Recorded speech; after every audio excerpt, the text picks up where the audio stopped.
धनंजय मुंडेंवर गंभीर आरोप करणाऱ्या रणजित कासलेवरती अॅट्रॉसिटीचा गुन्हा दाखल करण्यात आला आणि त्यानंतर पोलिसांनी त्याला अटक केली। आधीच निलंबित असलेल्या कासलेवरती मोठी कारवाई करत त्याला बडतर्फ करण्यात आलं। पण यानंतर आता कासलेचे नवे कारनामे समोर येत आहेत। आता रणजित कासले विरोधात अंबेजोगाई शहर पोलीस ठाण्यामध्ये आणखीन एक मोठा गुन्हा दाखल करण्यात आलाय, ज्यामुळे आता कासलेचे पाय आणखीन खोलात जाण्याची शक्यता आहे। नेमकं हे प्रकरण काय आहे जाणून घेऊयात या व्हिडिओच्या माध्यमातून। नमस्कार, मी अक्षता, सकाळमध्ये तुम्हा सर्वांचं स्वागत। तर 6 लाख रुपयांची फसवणूक केल्याप्रकरणी रणजित कासलेवरती अंबेजोगाई शहर पोलीस ठाण्यामध्ये गुन्हा दाखल करण्यात आलाय। सुधीर चौधरी यांनी हा गुन्हा दाखल केलाय। सुधीर चौधरी हे अंबेजोगाई येथे कुणाल एंटरप्राइजेस नावाने एनर्जी ड्रिंकची एजन्सी चालवतात। त्यांचे अंबेजोगाई शहर आणि ग्रामीण पोलीस स्टेशनमधील अनेक पोलीस अधिकाऱ्यांशी चांगले संबंध आहे। याच ओळखीच्या माध्यमातून त्यांची ओळख ही रणजित कासले सोबत झाली होती। यातच रणजित कासलेनं आईची प्रकृती खालावली आहे असा बनाव करून चौधरी यांच्याकडून सुरुवातीला फोन पे नंबरवरून 1 लाख रुपये घेतले।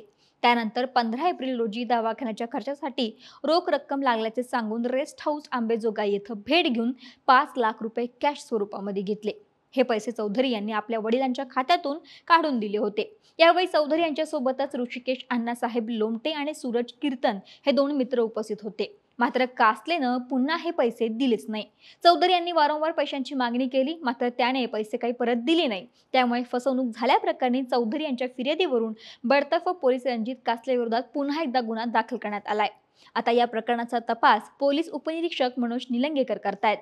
सध्या कासले पोलिसांच्या ताब्यात आहे। महत्त्वाचं म्हणजे कासलेनं आपल्या अकाउंटवरती विधानसभा मतदानावेळी 10 लाख रुपये मुंडे आणि वाल्मिकच्या माणसांनी पाठवल्याचा आरोप केला होता। जेव्हा तो पुणे विमानतळावरती पत्रकार परिषदेत घेत होता, तेव्हा त्याने जाहीर केलं होतं की विधानसभेच्या मतदानावेळी ईव्हीएम पासून दूर राहण्यासाठी हे पैसे माझ्या अकाउंटवरती पाठवण्यात आले होते।